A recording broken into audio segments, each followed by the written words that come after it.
ప్రియమైన దేవుని వాళ్ళరా, ప్రభు పేరట అందరికీ హృదయపూర్వకంగా వందనాలండి. పరిశుద్ధులు, నీతిమంతులు, సత్యం గ్రహించాలని మనం చేసుకుంటూ ఈరోజు సబ్జెక్ట్ దేని గురించంటే చక్కని వాక్యమండి. ఇది గ్రహిస్తే చాలా మీరు ధన్యులు. ఎందుకంటే ఈ రోజుల్లో మనము చూసినట్లయితే చాలామంది చదువుకున్నోడికే వాక్యం అర్థమవుతది, చదువు ఉన్నోడికే అర్థమవుతది అని చాలామంది చెప్తున్నారు. చదువు కొన్ని చదువుకున్నోడికి వాక్యం అర్థం కాదండి అని నేను చెప్పడానికి ఇష్టపడుతున్నాను. ఈరోజు కొన్ని రుజువులు ఇస్తానండి. చదువు ఉన్నోడికి అర్థం కాదు. ఎవరి హృదయంలో దేవుడు ఉంటాడో లేదా ఆదరణకర్త బయలుపరిస్తేనే మనకు సత్యము అర్థమవుతుంది ప్రియమైన వాళ్ళరా. లేకపోతే బైబిల్ చదివిన వాడికి ఎవ్వరికీ అర్థం కాదు. మీరు గ్రహించండి. బైబిల్ చదువుకున్నోడికి పెద్ద పాస్టర్, చిన్న పాస్టర్ ఇలాంటి సమస్యలు ఇందులో ఏముండవు. పిచ్చోడైనా సరే దేవుడు అనే హృదయంలో ఉంటే అతనికి సత్యం అర్థమవుతుందని నేను చెప్పడానికి ఇష్టపడుతున్నాను. కొన్ని మనం రుజువులు చూద్దామండి. ఇప్పుడు చాలామంది మేము దేవుని కుమారులము అని చెప్పుకుంటూ ఉన్నారు. అందరు దేవుని కుమారులు అని చెప్తున్నారు. దేవుని కుమారులు ఎవరు? దేవుని కుమారులు ఎవరు? అందరూ దేవుని కుమారులు కాదు. అందరూ దేవుని కుమారులు అయితే ఈ వచనాలకి అర్థం చెప్పండి. చూడండి, యోహాను సువార్త మొదటి అధ్యాయము 11, 12 వచనాలండి. ఇక్కడ ఏముందంటే, ఆయన తన స్వకీయుల యొద్దకే వచ్చెను. ఎవరు? దేవుడు తన స్వకీయుల యొద్దకే వచ్చెను. ఆయన స్వకీయులు ఆయనను అంగీకరింపలేదు. చూసారా, ఆయనను అంగీకరింపలేరు. ఎందరు అంగీకరించిరో వారందరికీ అనగా తన నామమందు విశ్వాసముంచిన వారికి దేవుని పిల్లలగుటకు ఆయన అధికారము అనుగ్రహించెను అని ఉంది ప్రియమైన వర్లరా. అంటే దేవుణ్ణి ఎవరు తెలుసుకున్నారో లేదా దేవుని ఎవరు స్వీకరించారో, దేవుడు అని ఎవరు నమ్ముతున్నారో, హృదయపూర్వకంగా ఎవరు దేవుని మీద ఆధారపడ్డారో వారికి తను ఎందరు అంగీకరించారో వారందరికీ అనగా తన నామమందు విశ్వాసం ఉంచిన వారికి దేవుని అగుటకు ఆయన అధికారం అనుగ్రహించెను. పిల్లలు అవ్వాలంటే ఆయన అధికారం ఇవ్వాలి. ఎవరు? దేవుడు. ఇప్పుడు మనమందరం దేవుని పిల్లలు అంటే సృష్టిని బట్టి మనం నిర్మించినంత బట్టి లేదా అమ్మ తల్లిదండ్రుల కడుపులో బట్టి మనము దేవుని పిల్లలం కాదు ప్రియమైన వర్లరా. దేవుడు నిన్ను మెచ్చుకోవాలి, దేవుడు నిన్ను కుమారుడని స్వీకరించాలి అని చెప్తున్న సందర్భం. ఓకేనా? కాబట్టి నేను దేవుని పిల్లని అని చెప్పుకుంటే ఎంతవరకు కరెక్ట్ కాదు. ఎందుకంటే బాప్తిసం ఇచ్చే సమయంలో శాస్త్రులు, పరిచయులు అందరూ వచ్చి అడుగుతున్నప్పుడు ఆయన యోహాను గారు ఏమంటారంటే, వాళ్ళందరూ మేము అబ్రహాము పిల్లలము అంటే, అబ్రహామునకు దేవుడు రాళ్ల వలన కూడా పిల్లలను పుట్టింపగలడు, మీరు అబ్రహాము పిల్లలని చెప్పుకోవద్దు అంటాడు. కాబట్టి పిల్లలు అనగానే దేవుని పిల్లలు, దేవుడు స్వీకరిస్తేనే దేవుని పిల్లలు. ఇప్పుడు వాక్యం ఎవరికి అర్థమవుతుంది అంటే దేవుని పిల్లలకు మాత్రమే అర్థమవుతుంది. ఇప్పుడు మనం అందరికీ అర్థం కాదు. ఇది నేను చెప్తున్న సబ్జెక్ట్. ఓకేనా? ఇప్పుడు చూడండి, యోహాను సువార్త 3వ అధ్యాయము 26, 27 వచనం చూడండి. 26, 27 ఏం చెప్తున్నటువంటి ఇక్కడ ఎవరు మాట్లాడుతున్నారు 26, 27లో అంటే చూడండి, గనుక వారు యేసును వద్దకు వచ్చి బోధకుడా అంటే బాప్తీసం ఇచ్చి యోహాను గారు బాప్తీసం ఇస్తున్నప్పుడు కొంతమంది వచ్చి ఎవరికి యోహాను గారికి చెప్తున్నారు. ఏమని చెప్తున్నారు చూడండి, గనుక వారు యోహాను వద్దకు వచ్చి బోధకుడా ఎవడు యోదానుకు అవతల నీతో కూడా ఉండెనో నీవెవని గురించి సాక్ష్యం ఇచ్చితో ఇదిగో ఆయన బాప్తీసం ఇచ్చుచున్నాడు, అందుకు అందరూ ఆయన యొద్దకు వచ్చుచున్నారని అతనితో చెప్పాను. అంటే యేసుప్రభుల వారి దగ్గర యోహాను గారి దగ్గర బాప్తీసం పొందుకున్న యేసుప్రభుల వారు అవతల యోర్దాను నది దగ్గర బాప్తీసం ఇస్తున్నప్పుడు అందరూ అక్కడ వెళ్తున్నారని ఆ వ్యక్తి వచ్చి చెప్తుంటే ఈయన ఏమంటున్నాడు చూడండి, ఎవరు? యోహాను గారు ఏమంటున్నారు చూడండి, 27వ వచనము.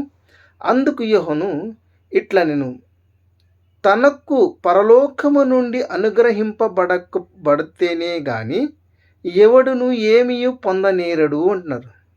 చూసారా, చదువుకున్నకు బైబిల్ అర్థమవుతుంది అన్నారు కదా. ఏమంటుంది ఇక్కడ అంటే వాక్యము, తనకు చదువుకున్నోడికి కాకుండా ఇక్కడ పరలోకము నుండి అనుగ్రహింపబడితేనే కానీ ఎవడు పొందనేరడు, ఏది సత్యం పొందనేరడు లేదా దేవుని గురించి తెలుసుకోలేడు అని చెప్తున్న సందర్భం. ఓకేనా, యోహన్న గారు చెప్తున్నారు. రెండోదిగా ఇదే యోహన్న సువార్త 6వ అధ్యాయము 37వ వచనం చూద్దాం. 37 చూడండి, యేసు ప్రభుల వారు మాట్లాడుతున్నారు. ఇక్కడ యేసు ప్రభుల వారు మాట్లాడుతూ ఏమంటారు చూడండి, తండ్రి నాకు అనుగ్రహించు వారందరూ, అంటే తండ్రి ఎవరు ఆయనకు అనుగ్రహిస్తారో వారందరూ నా యొద్దకు నా యొద్దకు వత్తురు, నా యొద్దకు వచ్చు వానిని నేనెంత మాత్రమును బయటికి తోసివేయను అని చెప్తున్నాడు. అంటే ఇప్పుడు శిష్యులను ఏర్పరచుకునేది ఎవరు? మనం యేసుప్రభులు ఎవరు ఉంటాం. ఆయన అన్నట్టు అట్లా అనట్లేదు యేసుప్రభులు వారు. తండ్రి ఏర్పరిచిన వారి నా యొద్దకు వస్తారంటున్నాడు. తండ్రి ఏర్పరచుకునే శిష్యులని వాళ్ళు యేసుప్రభు దగ్గరికి వచ్చారని సందర్భం ఇక్కడ చెప్తుంది. అంటే ఎవరు తండ్రి నాకు అనుగ్రహించు వారందరూ నా యొద్దకు వస్తారని చెప్తున్నాడు. చూసారా, అంటే సత్యం ఎవరు తెలుసుకుంటారు అంటే దేవుడు ఎవరిని ఏర్పరచుకుంటారో వారు చెప్తున్న సందర్భం. ఇక్కడ కూడా చదువుకున్నోడికి లింక్ లేదు. ఇది చదువుకున్నోడికి అర్థం కాదు, ఎందుకంటే దేవుడు బయలుపరిస్తే అర్థమవుతుంది. ఇక్కడ కూడా చెప్తున్న బైబిల్ సందర్భం. అలాగే ఇదే అధ్యాయము 65వ వచనం ఒకసారి చూద్దామండి. 65వ వచనం.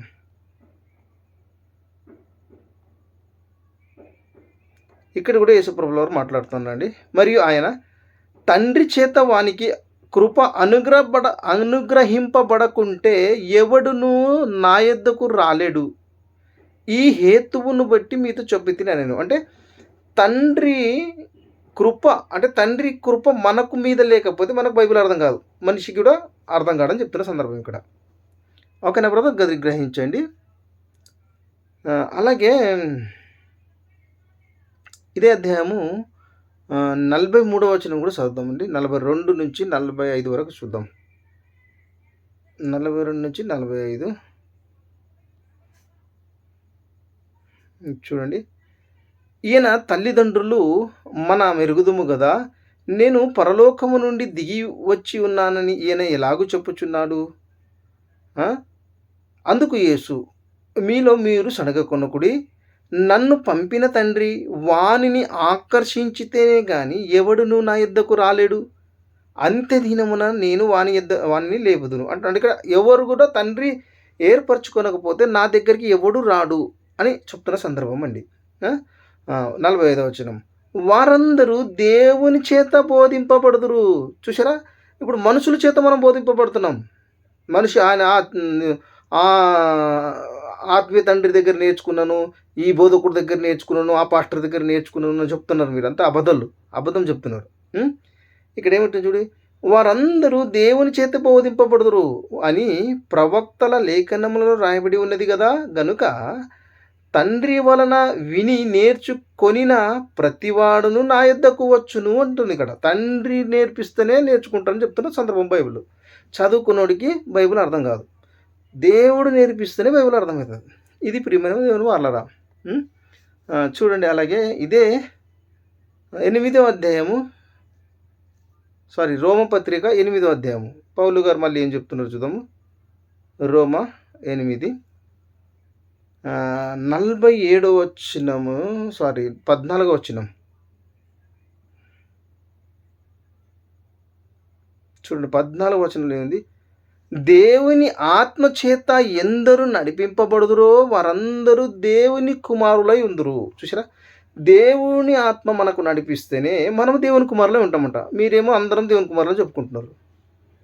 కాబట్టి ఇక్కడ కూడా దేవుడు నడిపిస్తేనే వాడు సరైన మార్గంలో నడుస్తాడు లేదా కుమారుడుగా ఉంటాడు అని చెప్తున్న సందర్భం. చదువుకున్నోడికి బైబిల్ అర్థం కాదని చెప్తున్న సందర్భం ఇది కూడా. ఓకేనా, అంటే దేవుడే బయలుపరుస్తాడు, చదువుకున్నోడు ఎంత చదివినా అర్థం కాదు. ఇది నేను చెప్తున్న సబ్జెక్ట్ బ్రదర్. అలాగే చూడండి, ఇది యోహాను సువార్త మళ్ళీ 8వ అధ్యాయము 47వ వచనం అండి.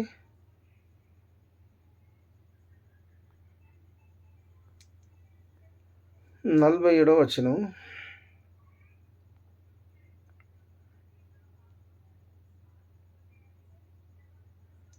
దేవుని సంబంధి అయిన వాడు దేవుని మాటలు వినును. మీరు దేవుని సంబంధులు కారు గనుకనే మీరు వినరని చెప్పెను. చూసారా? దేవుని సంబంధి వారు దేవుని మాటలు వింటారంట. మరి దేవుని సంబంధి చదువుకున్నోడైనా సరే, చదువుకోకపోయినా సరే దేవుని సంబంధి. మరి మీరు చదువుకున్నోడే అంటే మీరు వినని వారు దేవుని సంబంధి కారు అంటున్నాడు. ఇక్కడ కూడా ఏమంటున్నాడు? దేవుని చిత్తం అయితేనే జరుగుతుందని వింటాడు, లేకపోతే వినడు అని చెప్తున్న సందర్భం. ఓకేనా? అయితే మత్తయి సువార్త 13వ అధ్యాయము 17వ వచనము.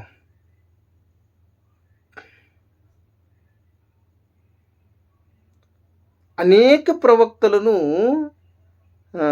నీతిమంతులను మీరు చూచు వాటిని చూడగోరియు చూడకపోయిరి. మీరు విను వాటిని వినగోరియు వినకపోయిరి అని మీతో నిశ్చయముగా చెప్పుచున్నాను. 13 నుంచి చదువుదామండి. మత్తయి సువార్త 16వ అధ్యాయము మత్తయి సువార్త 16వ అధ్యాయము 13 నుంచి 17 వరకు చదువుదామండి. యేసు ఫిలిప్పీదైన కైసరే ప్రాంతములకు వచ్చి మనిషి కుమారుడెవడని ఆ జనులు చెప్పుకొనుచున్నారని తన శిష్యులను అడుగుతున్నాడండి. యేసుప్రభులు ఏమని అడుగుతున్నారంటే, మనిషి కుమారుడు ఎవడని చెప్పుకుంటున్నారు అంటే, నేను చెప్పుకుంటున్నారు జనులు అనే యేసుప్రభులు అడుగుతుంటే, చూడండి వారు ఏమంటున్నారు శిష్యులు. వారు కొందరు బాప్తీసం ఇచ్చు యోహాననియు, కొందరు ఎలియా అనియు, కొందరు ఇర్మియా అనియు, లేక ప్రవక్తలలో ఒకడనియు చెప్పుకొనుచున్నారనిది. అందుకు యేసుప్రభువారు ఏమంటున్నారు? అందుకు మీరైతే నేను ఎవడనని చెప్పుకొనుచున్నారని వారిని అడిగాను. నేను ఎవడనని మీరేం చెప్పుకుంటున్నారు అని అడిగితే, అప్పుడు 10వ వచనము, అందుకు షిమోను పేతురు అంటే పేతురు అంటున్నాడు ఏమని, నీవు సజీవుడవగు దేవుని కుమారుడవైన క్రీస్తు అని చెప్పాను. అంటే ఇక్కడ ఏమంటున్నాడు? సజీవుడైన సజీవుడిగా ఎవరున్నారు? దేవుడు ఉన్నాడు. దేవుని కుమారుడైన క్రీస్తు అని చెప్తున్నాడు. క్రీస్తు అని క్రీస్తు అని చెప్పినప్పుడు యేసుప్రభువారు ఏమంటున్నాడు చూడు 17వ వచనంలో, అందుకు యేసు సీమోను బరియోనా, నీవు ధన్యుడవు, పరలోకమందున్న నా తండ్రి నీకు ఈ సంగతులు నీకు బయలుపరిచితేనే కానీ నరులు నీకు బయలుపరచలేదు అని చెప్తున్న సందర్భం. ఇప్పుడు చెప్పండి, ఏ పాస్టర్ దగ్గర మీరు నేర్చుకున్నారు? ఏ సంఘ కాపరి దగ్గర మీరు నేర్చుకున్నారు? చెప్పండి. ఇక్కడ చెప్తున్న సందర్భం పేతురు గారికి ఎవరు బయలుపరచలేదంట? అక్కడ యేసుప్రభువు వారు ఉన్నారు, నేను కూడా బయలుపరచలేదంటుండ ఆయన. ఎవరు బయలుపరిచారంట? ఆయన దేవుడు సజీవుడైన దేవుని కుమారుడైన ఎవరు బయలుపరిచారట?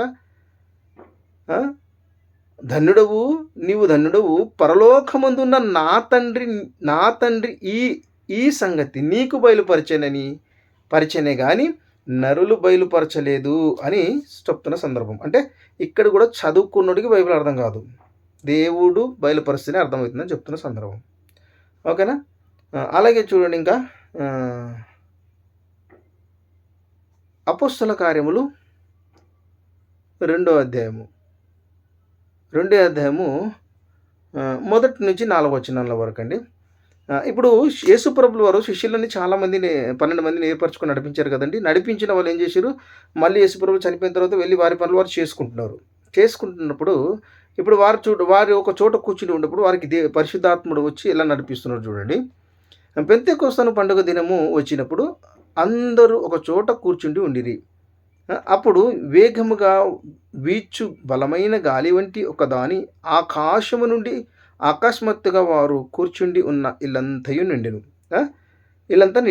నిండినప్పుడు చూడండి, మరియు అగ్ని జ్వాలల వంటి నాలుకలు విభజింపబడినట్టుగా వారికి కనబడి వారిలో ఒక్కొక్కని మీద రాలగా, ఏంటిది? ఆ వాక్కు శక్తి వారి మీద ఒక్కొక్కరి మీద రాలిందంట. రాలగా అందరూ పరిశుద్ధాత్మతో నిండిన వారై ఆ ఆత్మ వారికి వాక్కు శక్తి బయలుపరిచిన కొలది అన్ని భాషలతో మాట్లాడారు. అంటే ఇప్పుడు వాక్యం చెప్పేవారు కూడా ఎలా చెప్తున్నారంట? పరిశుద్ధాత్ముడు తనలో ఉండి బయలుపరుస్తున్నాడని చెప్తున్న సందర్భం. కాబట్టి చెప్పేవాడు కూడా ఎలాంట? దేవుడు బయలుపరిస్తేనే సత్యం చెప్తాడంట, లేకపోతే అబద్ధం చెప్తున్న సందర్భం. అలాగే రోమిలకు రాసిన పత్రిక 8వ అధ్యాయము, రోమా 8 9వ వచనం చూద్దాం ఒకసారి ఏముంది అక్కడ. దేవుని ఆత్మ మీలో నివసించి ఉన్న ఎడల మీరు ఆత్మ స్వభావము గలవారే గాని శరీర స్వభావము గలవారు కారు. ఎవడైనను క్రీస్తు ఆత్మ లేనివాడైతే వాడాయన వాడు కాడు. చూసారా, క్రీస్తు ఆత్మ మనలో లేకపోతే మనము బైబిల్ చదివినా చదవకపోయినా అర్థం కాదు. ఆయన ఉంటే చదివినా చదవకపోయినా అర్థమవుతుంది. ప్రేమ దేవుని వల్లరా, ఇక్కడ కూడా ఇది చెప్తున్న సందర్భం. ఓకేనా. ఇంకా చూస్తే నిర్గమకాండం కూడా చూద్దామండి ఒకసారి. అక్కడ ఏముంది, నిర్గమకాండము 25వ అధ్యాయం అండి. 25వ అధ్యాయము 8వ వచనము. 8వ వచనంలో చూడండి ఏముంది. నేను వారిలో నివసించినట్లు వారు నాకు పరిశుద్ధ స్థలమును నిర్మింపవలెను అట. దేవుడు మనలో నివసించాలంటే పరిశుద్ధ స్థలము నిర్మాణ జరగాలని చెప్తున్న సందర్భం ఇక్కడ. కాబట్టి ప్రియమైన దేవుని వాళ్ళరా, నీతిమంతులు పరిశుద్ధులు గ్రహించండి. దేవుడు బయలుపరిస్తేనే మీరుకి సత్యం అర్థమవుతుంది, బైబిల్ అర్థమవుతుంది. దేవుడు మీ హృదయంలో ఉంటేనే మీరు సరైన మార్గంలో నడుస్తారు. మీ ఎంత నడవాలన్నా, మీ అంతటి మీ దేవుడు మీ హృదయంలో ఉంటేనే మీరు సత్యం చెప్తారు. మీ అంతటా మీరు చెప్పాలన్నా, మీ అంతటా మీరు నడవాలన్నా, మీ అంతటా మీరు మారాలన్నా, మీ అంతటా మీకు సత్యం అర్థం అవ్వాలన్నా కుదరని పని. ఏ చదువుకున్నది కూడా కుదరదు. దేవుడు మీ హృదయంలో రావాలి. మీ హృదయంలో రావాలంటే ఏం చేయాలి? ఇదే చెప్తున్న నిర్గమకాండంలో, నేను వారిలో నివసించినట్లు వారు నాకు పరిశుద్ధ స్థలమును నిర్మింపవలెను అంటున్నాడు. పరిశుద్ధ స్థలము నిర్మింపాలి అంటే మన హృదయంలో ఆయన ఉంటాడు, దీన్ని పరిశుద్ధ చేసుకోవాలి అంటున్నాడు. పరిశుద్ధ చేసుకోవాలంటే ఇట్లా మళ్ళీ దేవునికి అడగాలి. అది కూడా ఒంటరిగా కూర్చొని దేవునితో మాట్లాడము, దేవుని ప్రార్థన చేయడము. నువ్వు నా హృదయంలో నివసించు, నువ్వు లేని జీవితము ఒక పెద్ద సున్నాము, 0 అని చెప్పి అప్పుడు ఆయన ముందు కూర్చొని వేడిస్తే అప్పుడు ఆయన దగ్గర ఆయన చిత్తం అయితేనే బయలుపరుస్తాడు. ఆ సబ్జెక్టు నువ్వు తెలుసుకోవాలి. అది ప్రియమైన వాళ్ళరా. కాబట్టి మీరు గ్రహించాలని మనస్ఫూర్తిగా వేడుకుంటూ, దేవుడు మీ హృదయంలో రావాలి. రావాలంటే మీరు ఏం ప్రయత్నం చేస్తారో మీకే తెలుసు. దేవుడు చెప్పాడు కొన్ని కార్యాలు చేయమని, అని చెప్పినట్టు చేస్తుంటే దేవుడు మీ హృదయంలో వస్తాడు. అంతేగాని నేను పాపం మారాను, పాపిని మారిన తర్వాత సత్యంలోకి వెళ్తాను, ఇవన్నీ చెప్పుకుంటా కూర్చుంటే అది కరెక్ట్ కాదు. దేవుడు బయలుపరుస్తేనే మీకు సత్యం అర్థమవుతుంది. అది చదువు లేకపోయినా, చదువుకున్నోడే వాక్యం చదువుతాడంటే వాక్యము చదువుకున్నోడికి వాక్యం అర్థం కాలేదు. ఇది మీకు ఇంకొకటి చెప్పాలంటే, నాకు అంతంత మట్టుకే స్టడీ ఉంది ప్రేమల వల్ల, నేను చదువుకోలేదు ఎక్కువ. నాకు తెలుగు తప్ప వేరేది రాదు. భాషలు తెలుగు, కన్నడ, హిందీ 3 వస్తాయి. మీరు ఇంగ్లీష్లో కామెంట్ పెడుతున్నారు చాలామంది. ఇంగ్లీష్లో కామెంట్లు పెట్టకండి, నేను దానికి రిప్లై ఇవ్వలేను. తెలుగులో పెడితే ఖచ్చితంగా రిప్లై ఇస్తాను. అది ఎలాంటి వారు ఇచ్చినా దానికి రిప్లై ఇస్తాం. కాబట్టి ప్రేమైన దేవుని వాళ్ళరా, వాక్యము ఎవరి హృదయంలో దేవుడు ఉంటే వారికి మాత్రమే వాక్యం అర్థమవుతుంది, సత్యం అర్థమవుతుంది. వారితోనే సత్యం చెప్తాడు. మిగతా వాళ్ళు చెప్పారని నేను చెప్పడానికి ఇష్టపడుతున్నాను. మీరు వినాలన్నా గ్రహించాలన్నా కూడా ఆయననే కావాలి. దేవుని చిత్తం అయితే మీ అందరికీ బయలుపరచును కాక. వందనాలు.